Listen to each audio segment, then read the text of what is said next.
what is a linotype? Well, we just called it a typesetting machine to start with, because that's what it does. It's called a linotype because it makes one line of type at a time.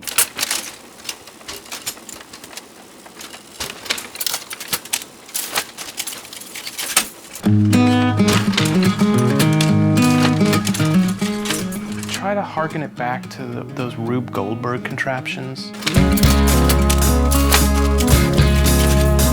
It is a 2-ton contrivance that stands 7 foot tall. The absolute pinnacle of late Victorian engineering. Where like the canary pops the balloon. And they're insane. You couldn't explain to them what it is. They say, that's just a big typewriter. And the bowling ball rolls down and scares the cat. Cross between a typewriter and a backhoe and a pop machine. Canary pops the balloon cracks the egg, and then I have my breakfast.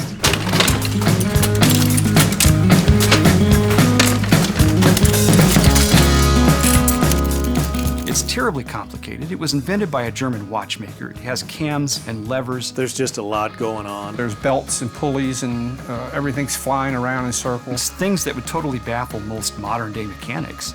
And yet, strangely enough, it works. It requires you to know the machine, and you understand its limitations, and you understand that it can kill you. That burned me pretty good, yeah? It is very intimidating. I do sort of live in fear of it because it can be kind of rattle-trap at times. It gets to be your friend or your enemy, depending upon how it's working. It's a fascinating machine, A, and B, it's a complete career dead end. I tell people that once you get ink and type metal in your blood, it never comes out. It's like a love affair. It's one of the most complicated machines I've ever seen, and it's one of the most fun things I've ever been around.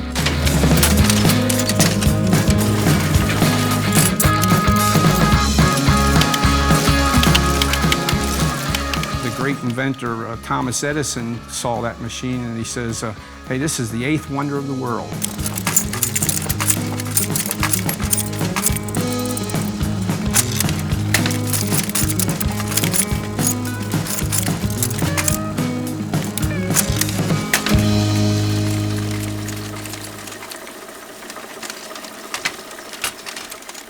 A linotype is a great means of speeding up the production of typesetting. Instead of the old cumbersome method of setting type by hand where you're using one hand to pick out a piece of type at a time and put it into a composing stick, you're instead able to sit at a keyboard, type as fast as you can and as fast as the machine will let you go, and compose type that can then be printed from.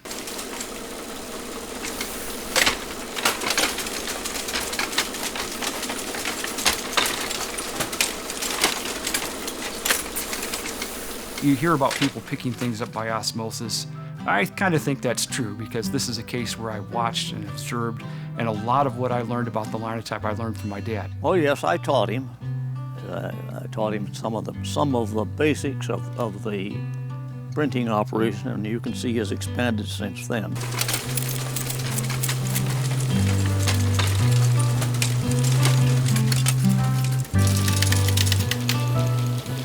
I tend to set maybe a few more mistakes than my dad would, but he has always been willing to proofread for me and correct those mistakes. I can spot a mistake a mile away. I can spot a misspelled word a mile away.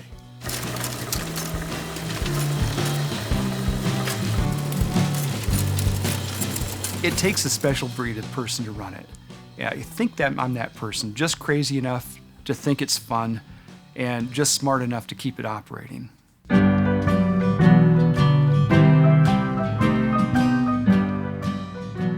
Once the operator is done casting his slugs, casting the page, he will take the slugs over to the proofing area. Here we got some of the type that we set over on the Linotype today.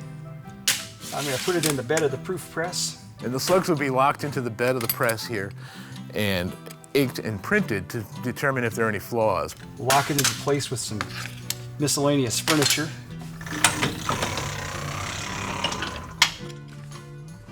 Hopefully it's a clean proof, so I don't have to go back and reset anything. Any mistakes, any errors would go back to the composer, he'd recast that slug, come back to the proofer, and so on until it was signed off on and ready to go on the press. And when it went to press, it went on to press something like over here. Later on, they learned that if you have multiple editions or multiple presses in major urban centers like New York City or Boston or Chicago, it's kind of a pain to proof multiple lockups of type when you're running 4 presses, 6 presses, 8 presses at a time. So they would make a cast of an entire form and put the identical cast on all of their presses, so that way they could meet the circulation demand. And that's how they printed newspapers in volume in the day. Ever since I've been very young, there's been some tendency from my family to, at least my mother, on my mother's side, she wanted to show off her kids.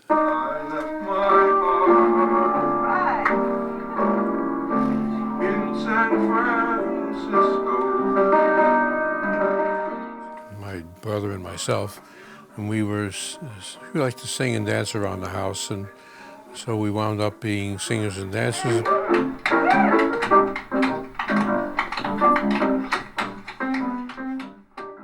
When I was 9 years old, I was running a little printing press in my own house.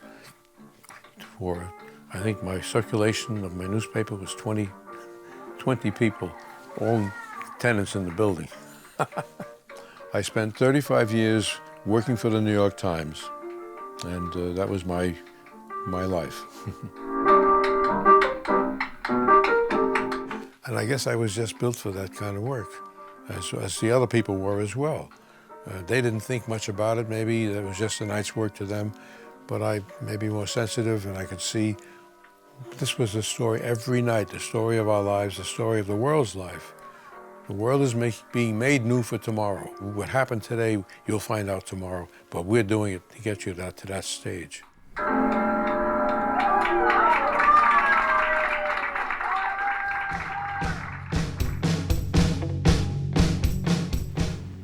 By means of printing, the fund of knowledge accumulated through the ages is available to everyone, rich and poor alike.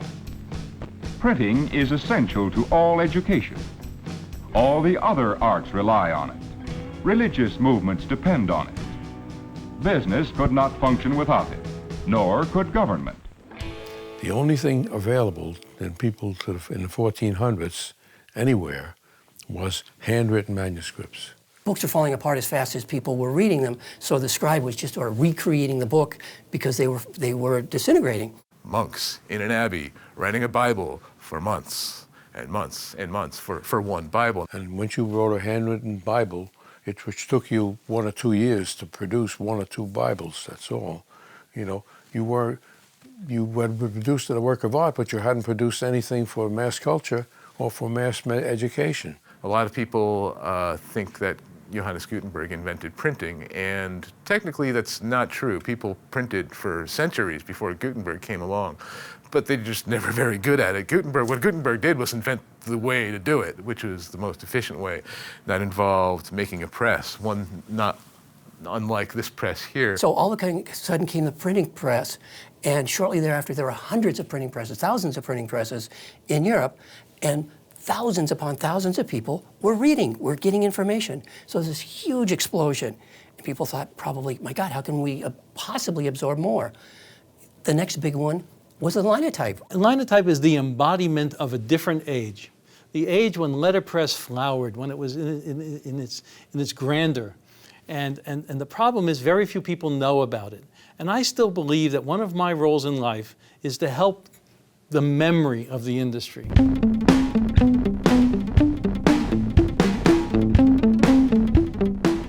You had to have the Linotype machine because you had an army of people setting type by hand. Typesetting used to be done this way by everybody. 1 line of type at a time, 1 letter at a time. It was slow, it was cumbersome. You have a case in front of you, you take 1 letter at a time. So the first thing is you've got to find the letter and select it.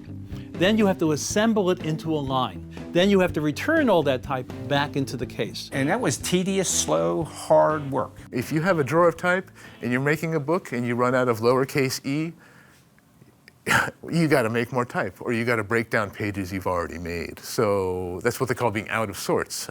A piece of type is called a sort. Out of sorts, you're screwed.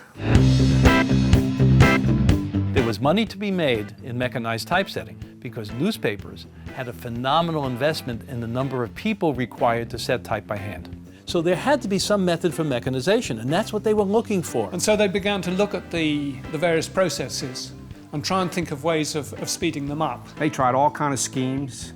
They tried having a funnel and dropping the letters in, trying to line all kinds of ideas, anything they could think of. And so from the 1860s to the 1880s, there must have been 50 or 60 different attempts to mechanize typesetting. I'm standing in front of the page compositor, a machine that had a very big role in Mark Twain's life. The most famous investor was the American novelist Mark Twain, who invested most of his fortune in the page compositor, which did not work and forced him to go bankrupt. But generally speaking, all through the 19th century, hand composition was the norm.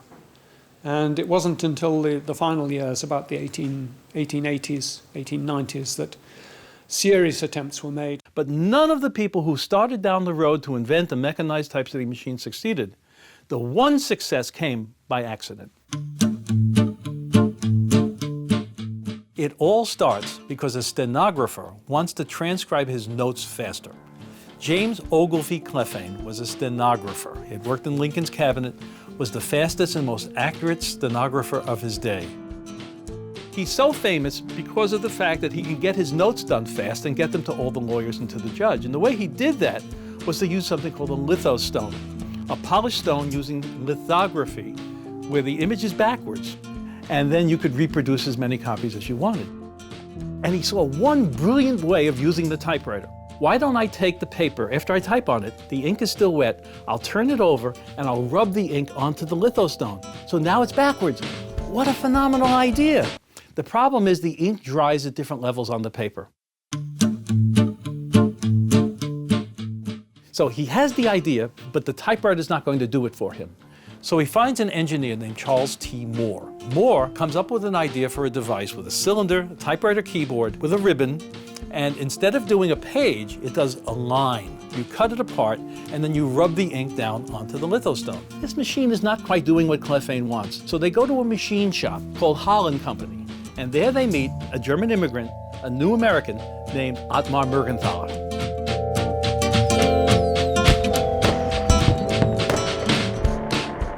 Mergenthaler helps them develop some of the ideas for this machine, but says it's really not going to work. It's not going to do what you want it to do. He helps them develop another version of it, but it doesn't do it either. He says, no, the only way is you're going to have to find a way of using actual type. Well, Clephane has another brainstorm. He says, when you use the typewriter, it impacts the paper. There's pressure there. Why can't we use this new material called paper mache? They raise money, and they develop a machine which we call the first band machine. And all the letters are on a metal band, and they're all sticking out. They're all in relief. You hit the keys, and they line up all the characters in the line. You force the paper mache into it, and then you get an impression. You then put it down, put molten metal into it, and you get a line of type. Okay, great idea. Doesn't really work. They raise more money, and they developed a second band machine. And this time, all the letters are recessed into the bands. So you line up all the bands, you have one line, you force molten metal in, no more paper mache, you get a line of type out. Okay, it works, but every letter is the same width. So the capital M is as wide as a lowercase I. So typographically, it's not very good. So Mergenthaler realizes at that point that every letter has to be an individual unit so it can be whatever width is appropriate for the design of the character. But he has to take the band and cut it into pieces so that every letter is an individual unit. He can move those units around the machine and then assemble them into a line. So they now raise more money. At that point, Mergenthaler creates the blower machine, which uses the individual matrix that moves the matrix around the machine and actually can work.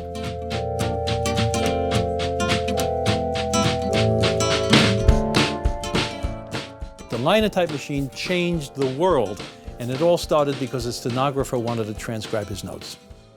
It was, in fact, a modern feat of engineering. Hard metal molds for letters of the alphabet, called matrices, could now be brought into contact with molten type metal.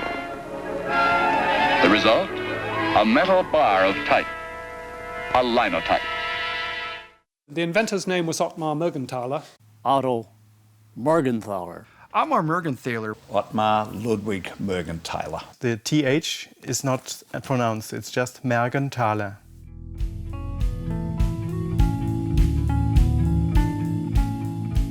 He was a watchmaker, I think, by profession, watch and clockmaker, so he was used to dealing with precision engineering work. If he built pieces and parts for a wristwatch, they had to be exactly right.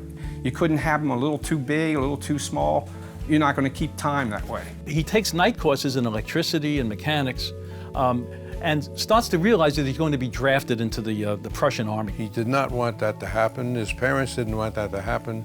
And they finally made some arrangement where he was sent out of the country. He comes to the United States in 1872. In fact, he comes off the ship called the SS Berlin, where he came over in steerage with a wooden suitcase. And it was at a place called Locust Point in Baltimore, where some years later, he would have his own factory. He made something that was right, and you could repeat it exactly the same. And there's a lot of watchmaking qualities in that Linotype machine. He was the creative genius behind this. Somebody else gave him the germ of the idea, but it was his genius that made the Linotype and made it successful. Son of humble parents, apprentice clockmaker, immigrant, skilled craftsman, inventor in 1886 of a machine that revolutionized an industry, a machine that pulled the mind of humanity forward 1,000 years in the space of a generation. The Linotype gave you the mechanization so that one person could do the work of 6.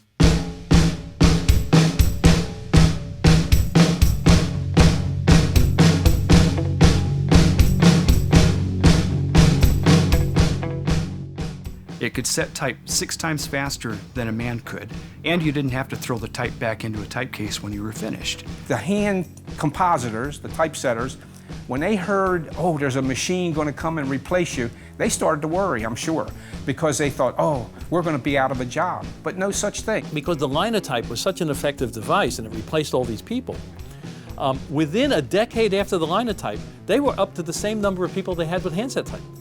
Because the Linotype generated so much need for typesetting for books and magazines and newspapers. The way that this machine transformed information is probably its most significant achievement. If you look at literacy in the United States before the Linotype and after the Linotype, there's a gigantic jump because now you can set type faster. And because you can set type faster, you can print faster. So you look then at the number of books published in the United States after the Linotype. Look at the number of magazines. Look at the number of new newspapers that started. It was important because it made printing that much more affordable to the masses, not just in America, but around the world. Without the Linotype machine and the speed that it came up with, you would not have the communication system that you have now. It's really something to think that just a machine that makes letters from a German immigrant from Baltimore could have such a deep effect on people and society.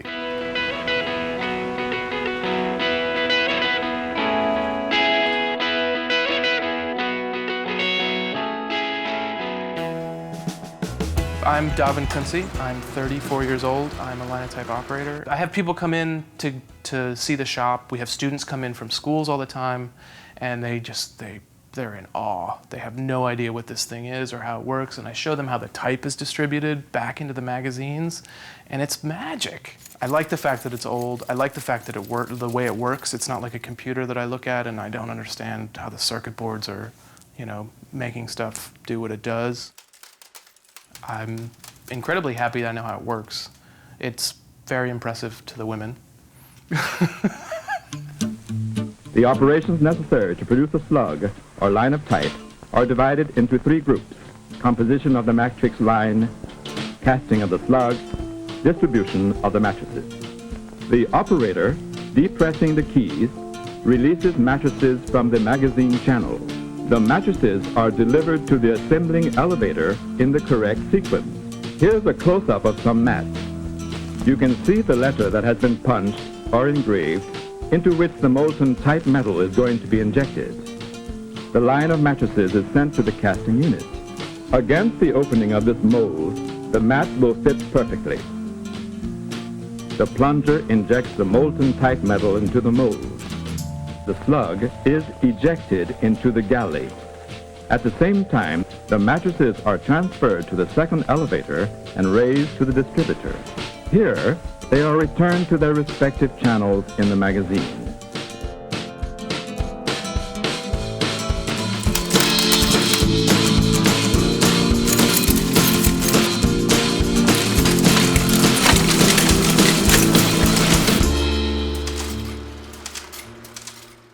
I mean, it's incredible, and it's incredible the thought power that went into figuring out how this machine works. I can't even wrap my head around it reading the manuals, let alone try to figure it out. We would call this a type matrix, and this is, of course, a size to explain to people because it has to be seen. The mats, these are little things like this. They come in all different sizes. The heart and soul of the Linotype machine is the matrix. This small piece of brass performs a vitally important job. It's a matrix, a mold for a letter. It forms, together with other matrices, a word in type. And then a line of words in type, a linotype. This is what sets the type. This is why it's a typesetting machine. Everything else is to make this work. This is a mat that actually went through 60 different processes to be manufactured. The tooth combination in every matrix matched up to the channel in the magazine. So as the matrices went to the top, they went along a distributor bar and then fell back into the proper channel. I'll sometimes be setting line after line of type, and then I just stop and kind of stare at the return and watch them drop down.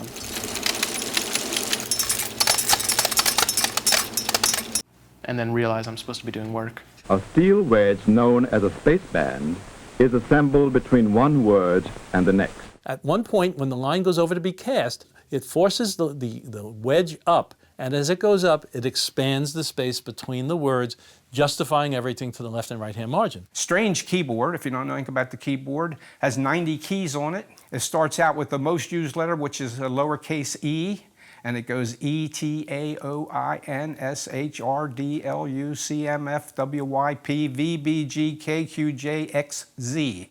So Ottmar put all the lowercase letters on one side based on frequency of letter use, all the caps on the other side, and everything else in the middle. So you look at the keyboard, it's E, T, A, O, I, N, S, H, R, D, L, U, Eternscherdlu. Now the reason that became famous was there's no backspace key or delete key on a Linotype. If you made a mistake, when you started typing and you made a mistake, you started in the wrong line or whatever, you couldn't abort easily. So what you would do is run your finger down the first two rows of keys, and then when the slug came out and it said Eternscherdlu, you'd throw it back in the pot, no one would know what was going on. But what would happen, as fate would have it, is that that would wind up in print. And so all through the 20s and 30s and 40s, that was a big joke in the printing industry. Who is Eternscherdlu?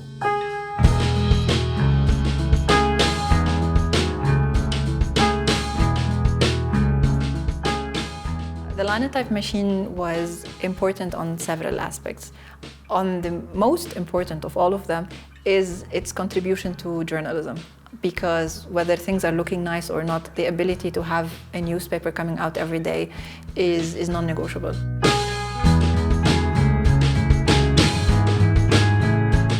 This is a shrine to the First Amendment, and part of that is the history of news. That's where we are right now. We're in the news gallery at the museum.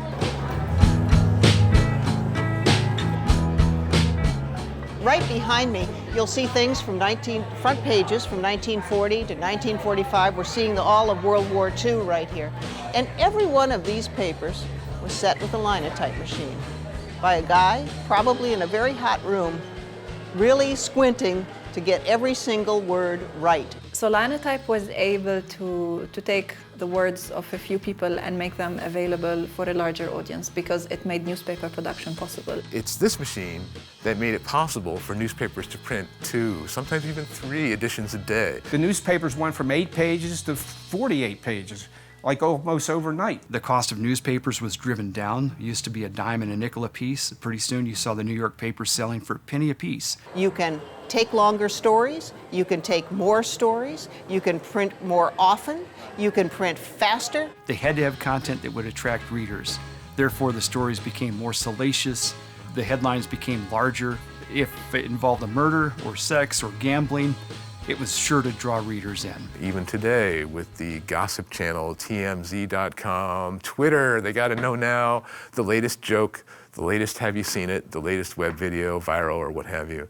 I mean, it's the instantaneousness of the fact that drives the business.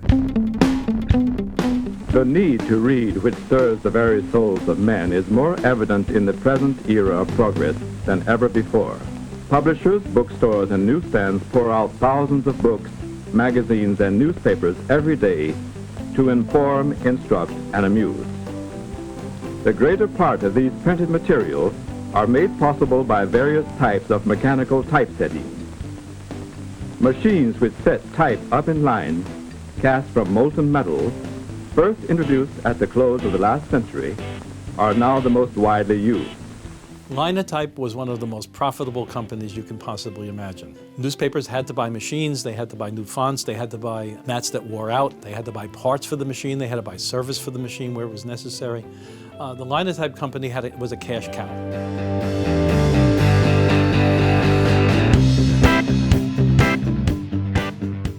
Beginning in 1886, the Linotype spread rapidly through the United States and Canada, but almost simultaneously in Western Europe and the English-speaking world because of the British Empire. And by 1928, the Linotype reigned supreme as the primary typesetting device throughout the world.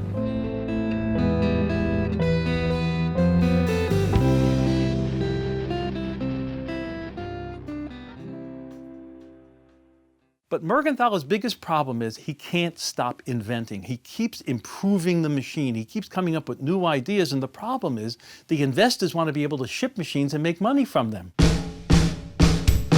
He ruled with an iron hand. Just the way he ruled his workers at the newspaper, he ruled everybody at the company. Whitlaw Reid wanted to make money very fast. Ottmar didn't want to build the machines that fast. There's a picture of Whitlaw Reid standing next to Mergenthaler. He was listening to what Mergenthaler said, but Mergenthaler was not an equal to him. So they start to become at loggerheads. It gets to a point where Reid starts really hitting the machine as being bad. The machine's not doing what it's supposed to do. What he was doing that for was basically, he thought the stock price would go lower, he would buy more of it. He wanted to control the whole thing himself, and all the records that are still out there are very ashamed. You should be ashamed of what he was doing. Ottmar was a perfectionist. And again, he couldn't stop inventing. This is another thing that drove Reid crazy. Reid had his own set of problems. He was a taskmaster. He was demanding. He wanted everything immediately. He put a lot of pressure on Mergenthaler, but Mergenthaler put a lot of pressure on himself. But he also had the problem of working very, very late at night. He had a family to take care of and afford. And with all of those things, his health began to go. Ottmar Mergenthaler unfortunately died of tuberculosis when he was about 44. He didn't live to see the great success that the Linotype eventually became. If he deserves anything, he deserves the respect of being the person that we should be thank you for what you've done. You put the world 300 years ahead by inventing the Linotype machine. It's almost the story of the American dream. He comes to America with nothing. He goes on to invent the machine that will change the world. And yet, almost no one knows who he was.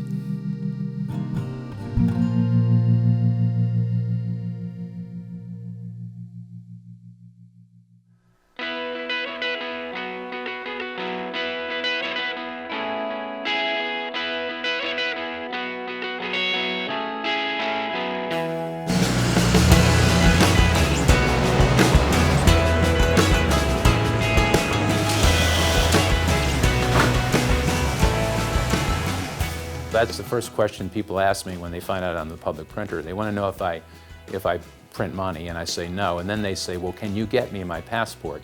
And I say no, and then they just move on. We print the Congressional Record, the Federal Register. We print the Code of Federal Regulations. We've printed every significant historical document in the life of the nation since 1861. So our first big historic job was probably the printing of the Emancipation Proclamation in 1862. The stumbling block in terms of efficiency and speed was that we set everything by hand. And when we really turned the equation around from minutes per line to lines per minute, our work here just exploded. Well, the Linotype battery GPO, as far as I know, was probably the largest in the world. I think there was about 150 in total throughout the building. And it was just something to see, all of those machines lined up all the way full length of the building.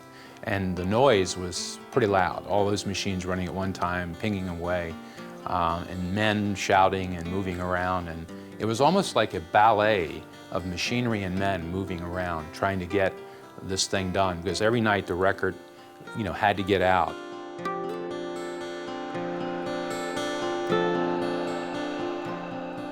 It's just fascinating how every piece is an integral part of one action leads to another action, and I've just found that to be interesting as hell.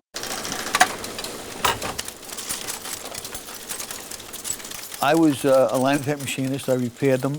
Worked with a head machinist who was a little reluctant on teaching me at first because he knows I had 2 fingers gone, so he didn't ever figure I'd be able to do it. He used to go out for lunch every day, and while he was gone for lunch, of course I had to cover the 11 machines, I'd make sure I took one of them apart. And when he came back, he'd see that I had taken it apart, and he'd hit the roof, but that was okay. He had to put it back together again. In the meantime, I was looking over his shoulder, getting, garnishing all of his knowledge. What's really nice is when you come across some of the old timers that used to run these machines and stuff, they just, they love it when they see a running machine.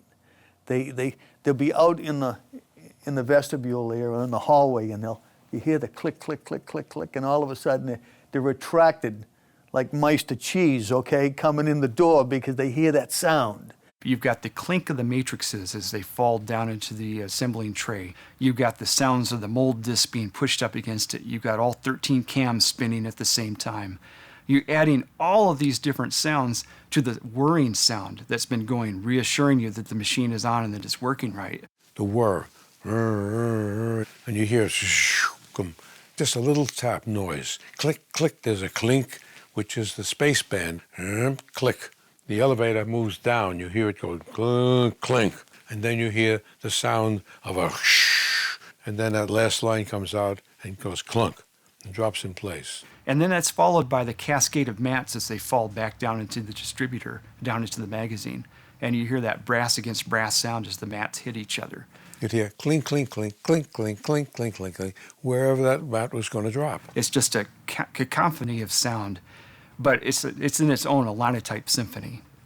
And that's the sound that they grew up with, something that they did for years.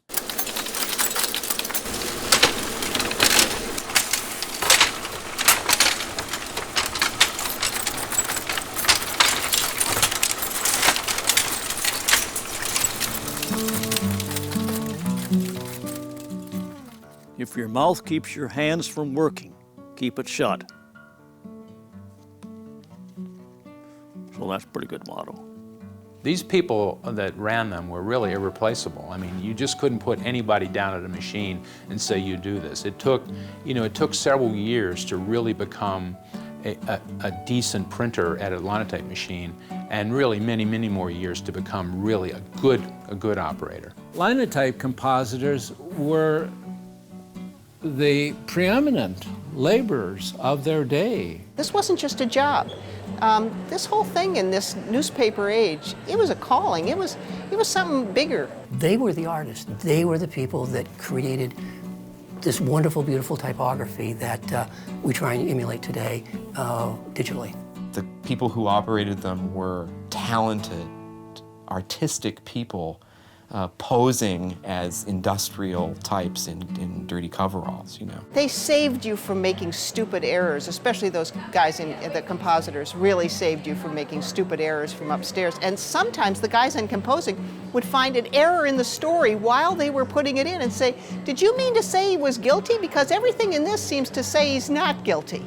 What did the jury say? Was he guilty? Oh, I forgot to put not in, and it went through everybody, and they never caught it. But you know who caught it? The guy down there with the cigar that's putting it in. The goal was pick up your paper at the door of your house, 7 o'clock in the morning. That's the goal. And you wouldn't care how you worked it or how you did it at night or when you went to press. That's your problem. Our problem is we want a paper there in the morning, first thing. You had a deadline on Thursday, and you didn't dare miss that deadline, because if you missed that deadline, they couldn't print the paper. Then if the paper didn't get printed, it couldn't get in the mail. It'd get in the mail, the prescribers wouldn't get their paper till late, and they wouldn't like that. So it was a vicious cycle. It was not easy, but it was fun.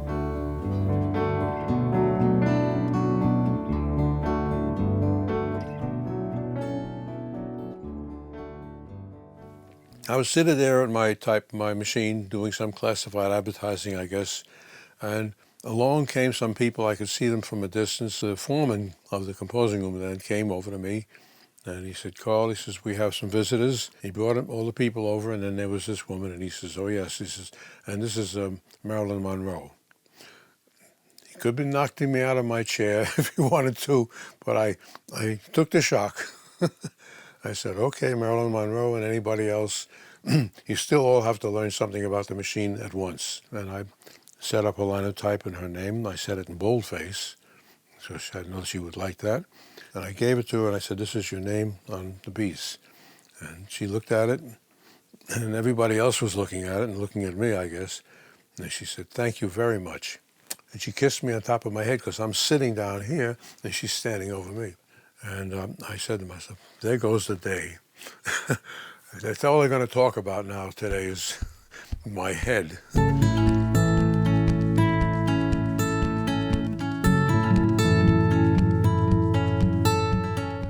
In Memoriam, City of Boston Printing Department, 1897 to 2010.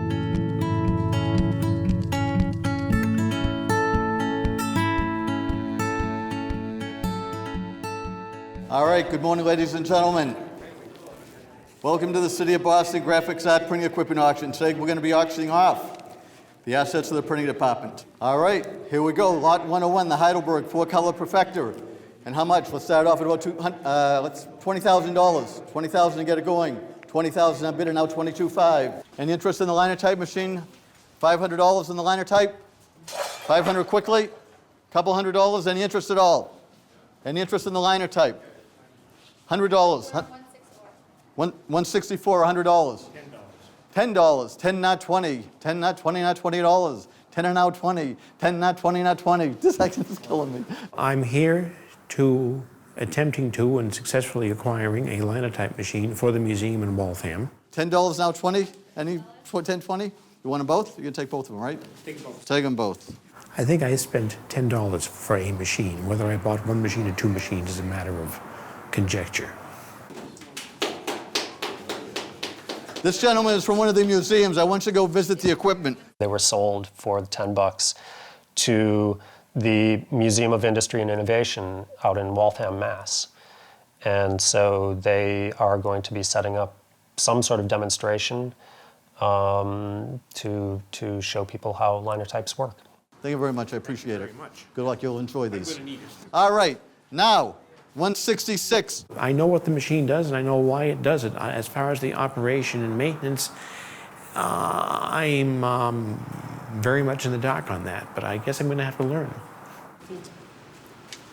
Can you get that? Of course, it's got my name and address on it. Maybe you shouldn't be photographing that. Do you know anybody who wants a second machine? Offhand, I don't, but Dave Seed, because he travels the country. Why don't you get the word to him? Because I definitely do not want a second machine. They're going to skin me for the first one. You really, really should make touch base with Dave. Well, let me give you my name, and I'll give you my phone number and my email address, and he can get to me any way he cares to. I'll be very blunt. Yeah. You're going to have to get to him.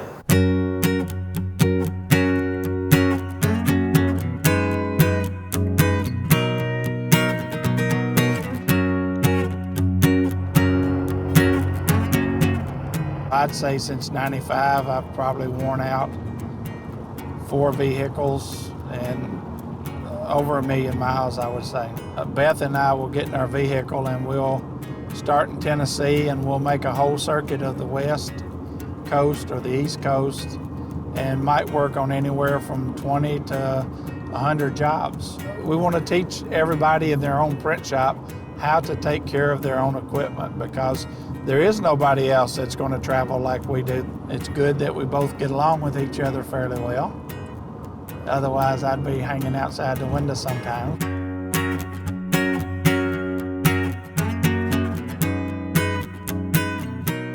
Basically, we're going up to see a customer at White Star named Tim Trower, and he wants a mouthpiece put on his Linotype.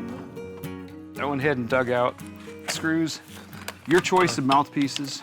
Okay. Probably. How big a type do you set?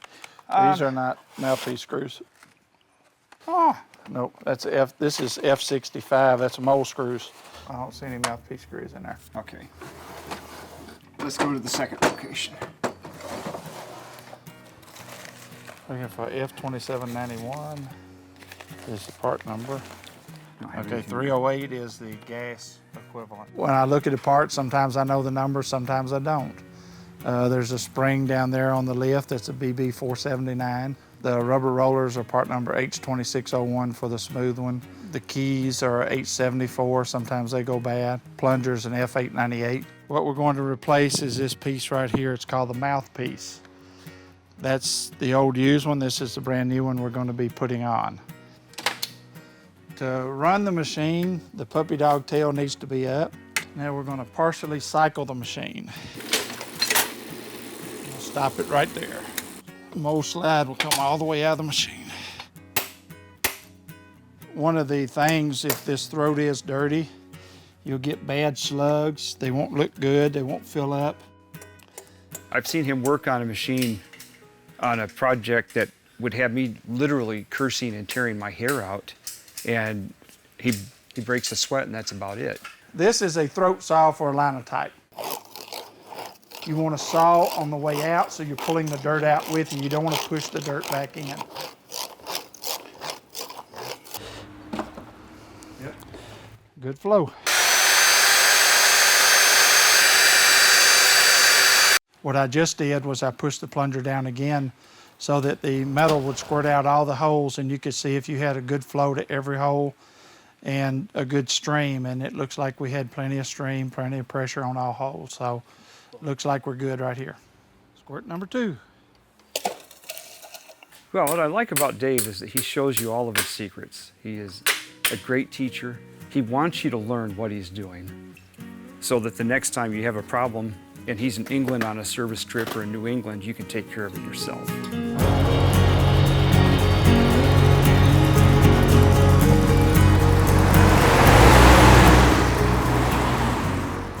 It's a big industrial machine. And the uses today are not in that industrial setting anymore. They're in studio settings, they're in small shop settings. My name's John Christensen, and I'm the first among equals at Firefly Press in Boston, Massachusetts. We are a commercial letterpress printing shop. Letterpress has, of course, long since disappeared as mainstream commercial commerce, but it has come back in recent years as a craft. At one point, it's just how things were done. People weren't too precious about it. But I think given the way that technology has evolved, I think there is a certain amount of integrity in the process that I respond to. Letterpress is increasingly being seen as something quite special, not because it's changed, but because the rest of the world has changed. And now the bite and the use of the nice papers and the brilliance of the colors and the physical presence of the printing is something that people now know to appreciate and to desire. I love the fact that sitting down at a keyboard, I have only so many typefaces. And so, you know, it's my responsibility to use them with intelligence. And here then is an element that enters into letterpress that simply does not play so large a part in any of the more modern printing technologies, and that is craft. The simple knowing of a technique. Craft means you care and you know about what you're doing. I think anybody that's going to study typography needs to get rooted first in the letterpress method whether they set type by hand or use a Linotype or a Ludlow. They need to know how to use type before they use it.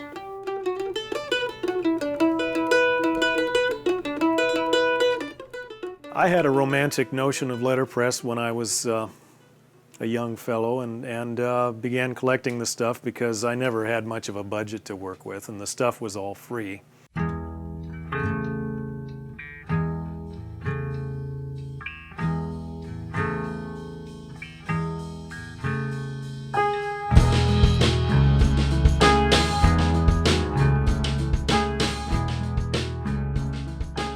I studied journalism in college, and I always wanted to publish my own journal or magazine.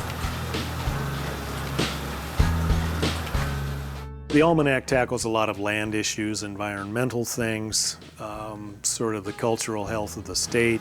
I don't think there's another publication in America on this scale that's done hot metal. Eldon is one of those angels who happened to be around when I was starting out, and his career, because of the technology, his career as a Linotype operator was winding down because there just weren't any left. And he started working for me, and he's always worked part-time, just he comes out when I need him.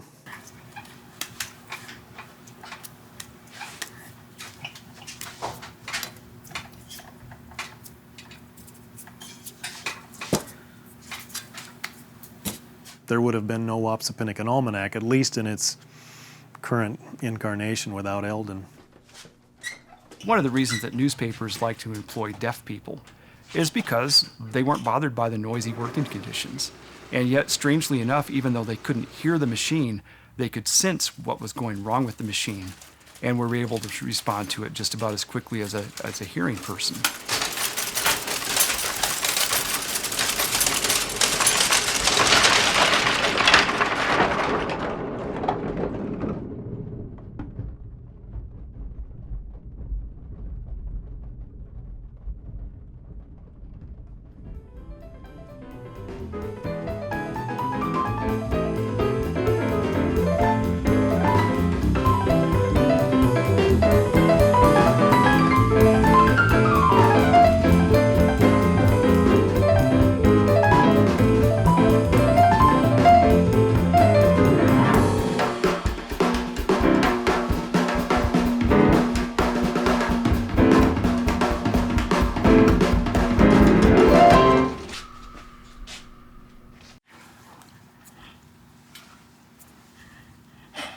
He says I'm not a show-off.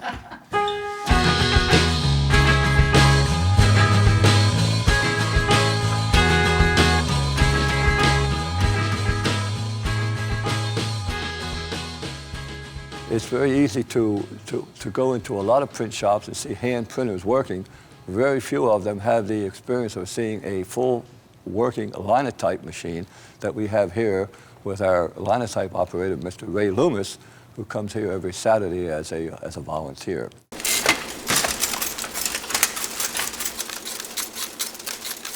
My name's Raymond Loomis. Born in Baltimore, Maryland, 82 years ago.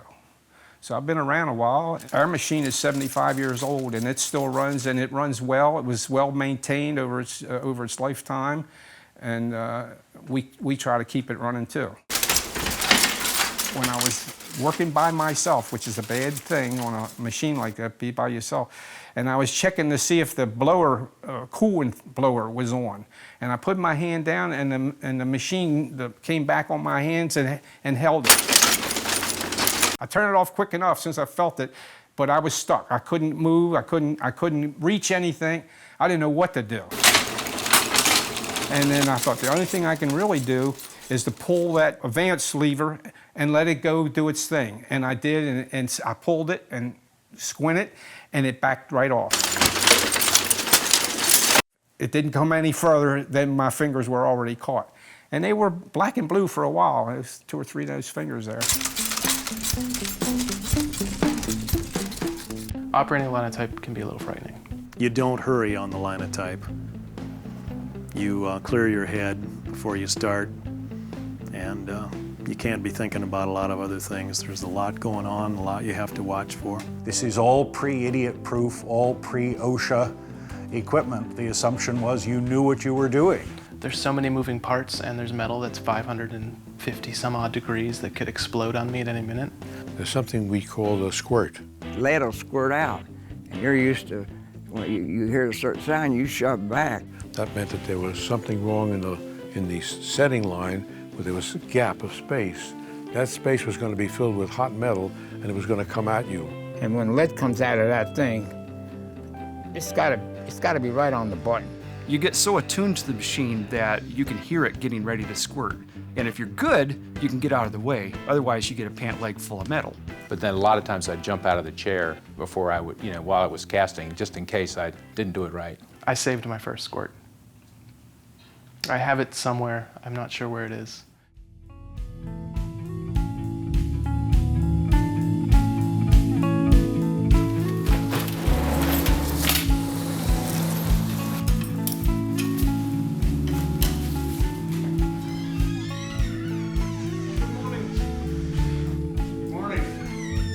I asked the guy one time, is there anybody teaching this? And he says, no, not anymore. They used to do it all the way around the world. But I said, well, I'd like to start Linotype University 1.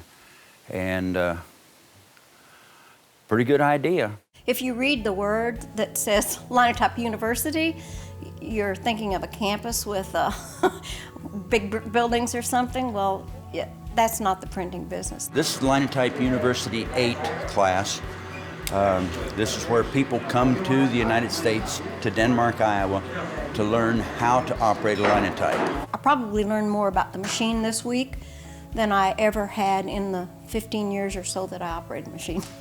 People all over the country, the world, that's interested in it. Like this week, we've got one fellow from Australia and then one from England. We have a very good range of professional or ex-professional linotype engineers who are very, very generous with our advice and help. Linotype University is a unique corner of America, run by a guy named Larry Raid. This gentleman that runs this museum here and welcomed me here is Mr. Larry J. Raid, and I've got to say, we've seen Australia, mate.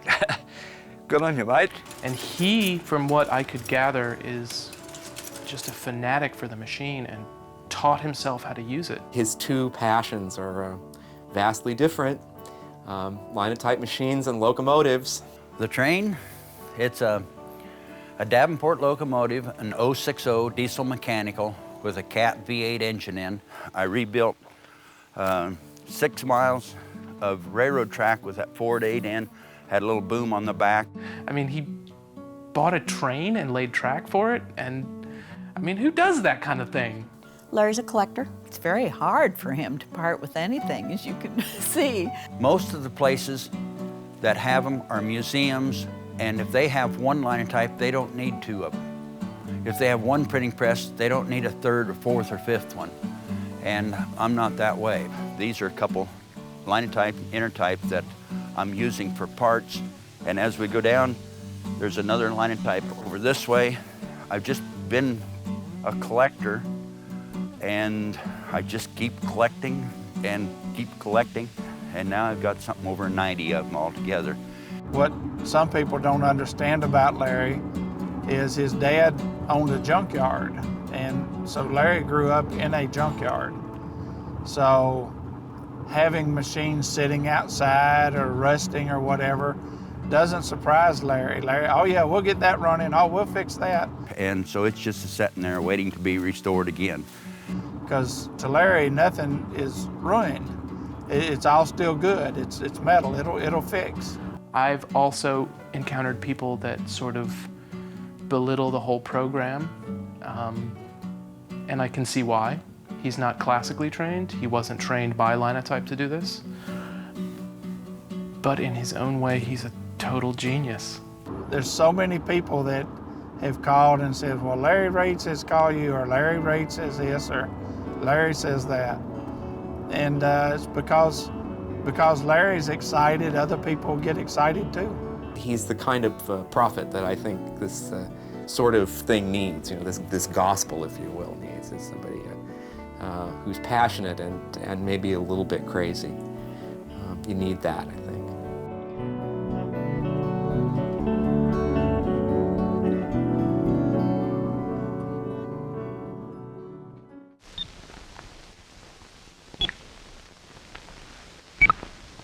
People change. Products change. Everything changes. And every change adds to the problem of communications. The rate of change is accelerating. Faster. Faster. Faster. Stop! But you can't stop. You can't hold back the surge of change or the growth of information. It will continue in spite of you, and you're going to have to cope with it. Otherwise... The death knell for the Linotype and all typesetting machines that use metal started in 1945 when the Intertype company showed a machine called the photosetter. A photosetter mat doesn't cast hot metal at all, but it shoots a beam of light through a small photonegative in the mat onto a specially prepared piece of paper, which is then photographed and prepared for offset production. So it looked like a Linotype, acted like a Linotype, did everything a Linotype did, but photographically. Here. Okay, here we have, and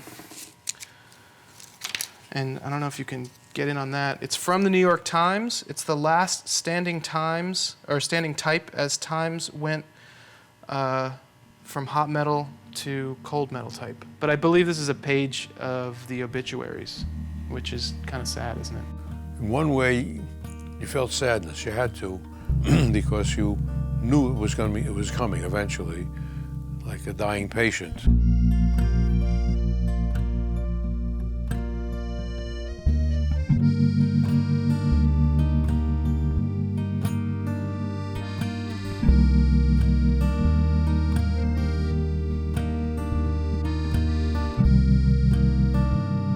And they came to work one day, and it was all over. I've been a printer now for 26 years. I've been in this place for 20 years. 6 years apprenticeship, 20 years journeyman. And these are words that aren't just tossed around. All the knowledge I've acquired over these 26 years is all locked up in a little box now called a computer.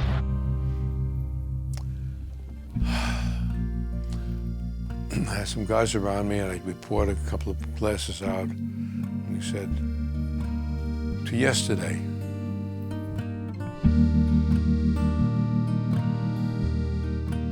So we said goodbye to the past and hello to the future.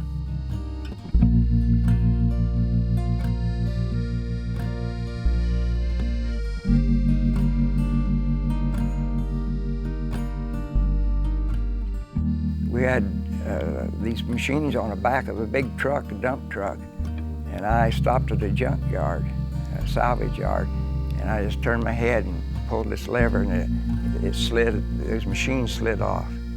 And I just couldn't even look at it, because I knew there was good machines, but nobody was running them anymore, as far as I knew. And the records I made, they just smashed it up with a big 12-pound hammer, and I thought, oh, that's the sad part of it all. At the end of Linotype's usefulness here, there was no market for the machines. And the only way they could really be gotten rid of was to scrap them. As far as I know, they were all surplused and they were let go, and unfortunately they were probably junked. They opened up a window at the back of the floor where the largest of the Linotype batteries was, and just pushed them out into the parking lot. Pushed them out to be piled up and hauled off for scrap. They're scrapped in two ways. The machines are hauled to the junkyard and melted, and the skill sets and the expertise and the knowledge of the people that ran them is also hauled to the junkyard. All the presses, the Linotype, the proof presses, all of that disappeared. All that iron scrap went out in the back and rusted there. for this. It's a cathode ray tube phototype setting system called Linotron 505. It produces high-quality typography. Machines like the Photon, the very first photo typesetting machine. Looks like a combination of a steel case desk, a typewriter, and something from Star Trek. This was the future back in 1985, and as you can see, the future is past. Well, this is the end of the tour, and this is kind of the unresolved thread of our tour. This is the computer room, the digital typesetting room, and it's very old. This is from like 1990.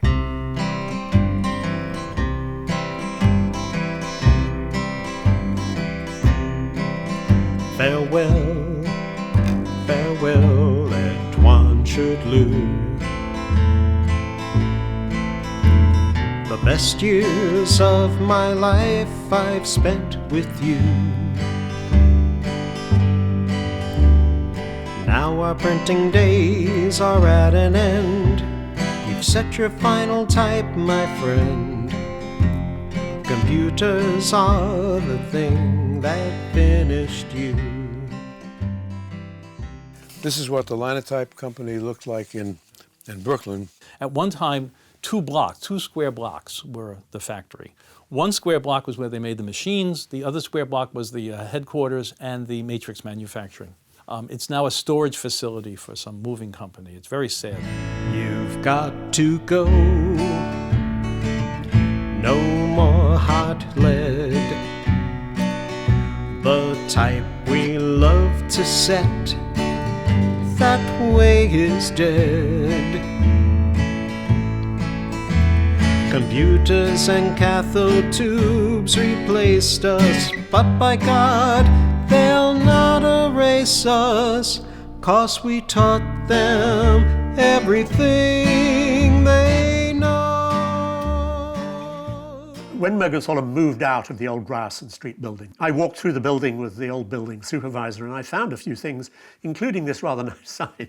I don't know where it had been on the walls at Mergenthaler, asking employees to keep the place clean, but I thought it was kind of nice, and I saved that, and for some reason have kept it ever since. I'm Matthew Carter, type designer, former Linotype employee. There was a huge amount of work involved, I mean, particularly for the letter drawing office, in adapting the metal types for film. My job was to explore certain advantages that there might be in this new technology, a sort of liberation from the constraints of metal typecasting. At Mergenthaler, we make a tool for the graphic arts industry. A sophisticated tool using modern electronics to perform one of the most vital functions in printing and publishing. High-speed phototype setting. I think there are some qualities that did get lost. I mean, there is often something very beautiful about the impression of a type on good paper and so on, as was done in the past, if you look through the history. So, yeah, there may have been some losses along the way. For me, the gains outweigh the losses, is all I can say. I mean, if I put them in the balance, the gains win. But again, other people sitting here could disagree with me violently about that. And then I suppose the other very significant development since then has been the web. I mean, screen fonts and so on.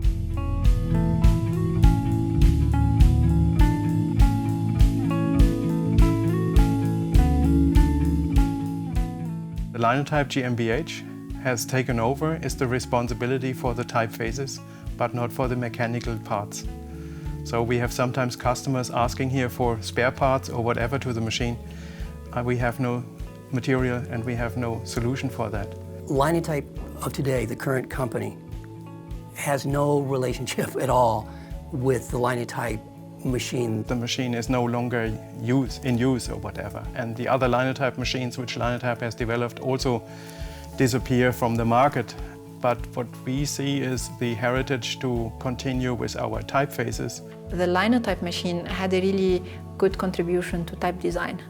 This is secondary in terms of the overall population, but for the type design world, this is really important because the fact that the Linotype machine became so popular around the globe gave it enough capital to be able to invest in good typography.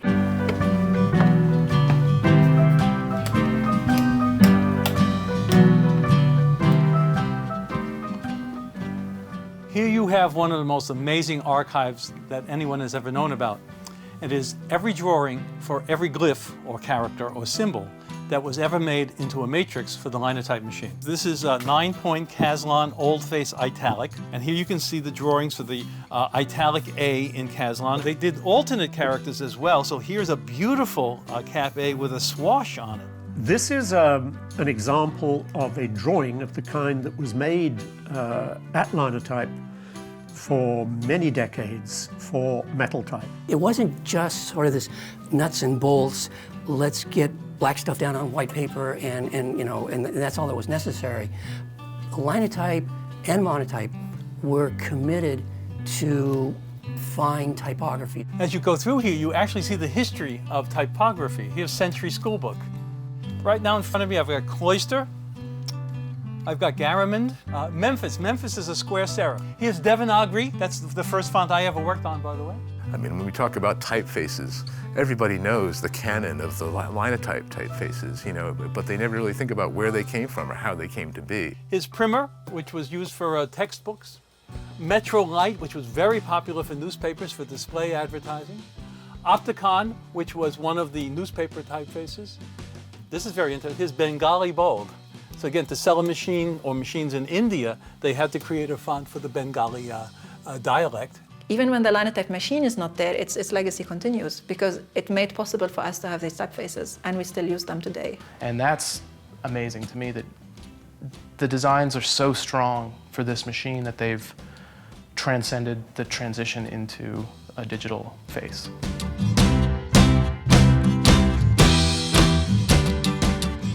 If the 90-some machines are gone to the junk man, all my endeavors have gone down the tube after I pass away. So someday I will. My wife is probably going to throw the machines in the hole right after me. The only way you're going to keep me down. Hopefully they'll go on to somebody else that will take them and learn how to use them. Hopefully I'll find somebody that wants to learn the machine and I'll be able to teach them. Then the best case scenario, if that doesn't happen, is that they go to a museum where they're at least preserved as a static display of what they used to be able to do. Worst case scenario, somebody's going to come in here, look at them, and go, man, that's worth 9 cents a pound. A scrap metal man would want money to break one up and remove it for you. But that's why those guys are usually measured by size 17 shirts, size 17 shoes, and size 17 IQ.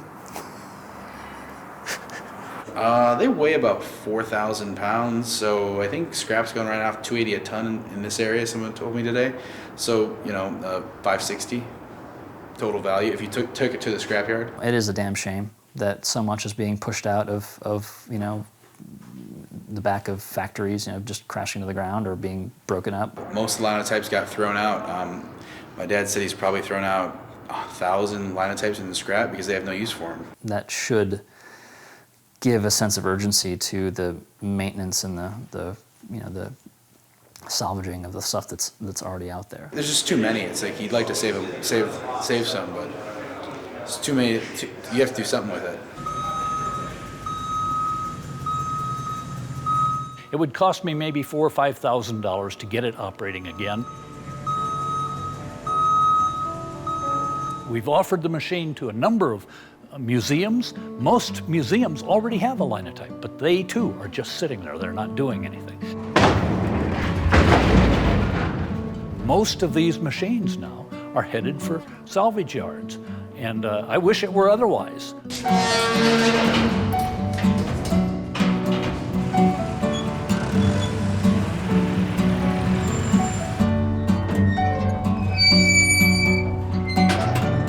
So we have made the decision to take this to the salvage yard with a few tears.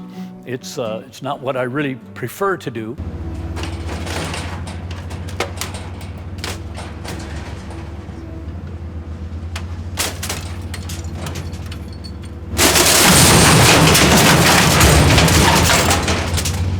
But I want to be here carefully to document the fact that that's the right decision, and it's not an easy one as we say goodbye to this today. I guess I'm glad not to have to watch it, because I know how finely machined this thing is, what a fine tool it is. And to see it just destroyed, my mind keeps going back to the inventor, Ottmar Mergenthaler, and that hurts.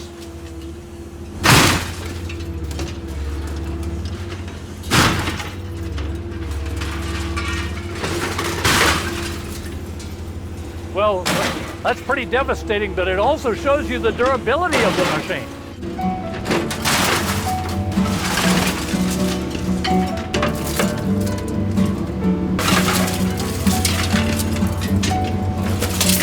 It was emotionally tougher than I expected it to be. Oh, a little twinge of regret, but not really, because, hey, everything's got to make way. And even Ottmar Mergenthaler's Linotype has to make way. Over the next few decades, without Dave's seat and people like him, these machines will just stand here idly. After a while, because they're doing nothing, they will sell them for scrap metal. Being a young operator and learning this stuff from people that are 80 years old is also feels like a bit of a responsibility that I should learn as much as I can while I can. If it's to survive, if it's to be appreciated, and if it's to endure, I think someone's going to have to pass it on.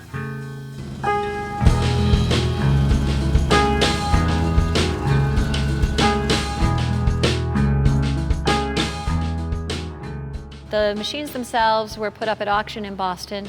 They were purchased by one of our founders and trustees, a man named Howard Gorin, who in turn asked if he could donate them to the museum. We expected to only receive one. However, when the riggers left this afternoon, there were two here. We have two Linotype machines delivered. They still need to be connected electrically. A lot of electric wiring has to be replaced. They are going to need some mechanical attention. A lot of the drive belts have to be replaced. And from there on, we'll just see. The accomplishment is seeing them not go to China as scrap metal. I was looking for a home for the second one, and if we can find a home for the second one, I would not feel sorry about finding a good home for it, but I'll be goddamned I'm going to see this thing cut up for scrap. And that's what it boils down to. I think for most commercial purposes, you have to say, yes, it is a dead machine.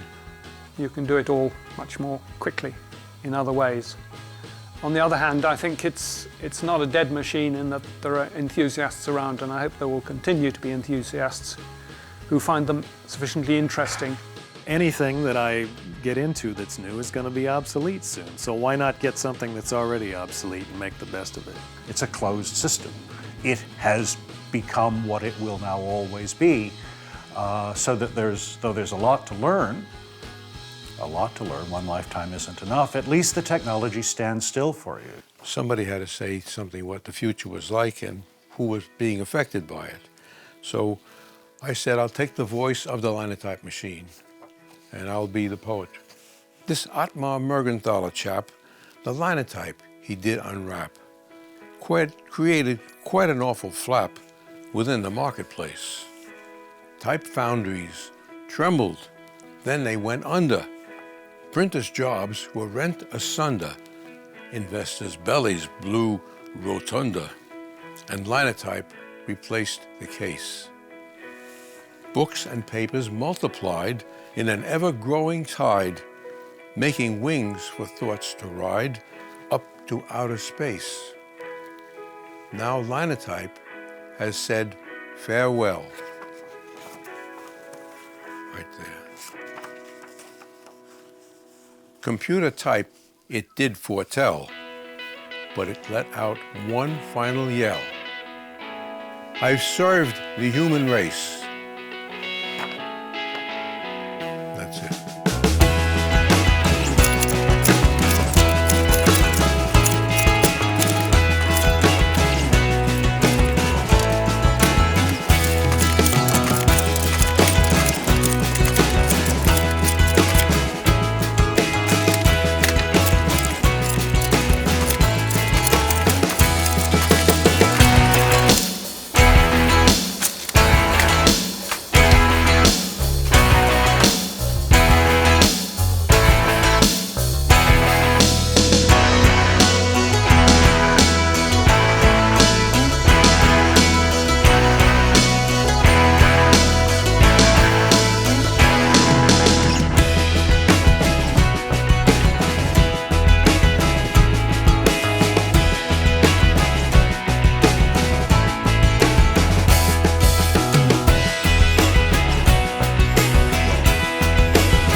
You want to do this one for me?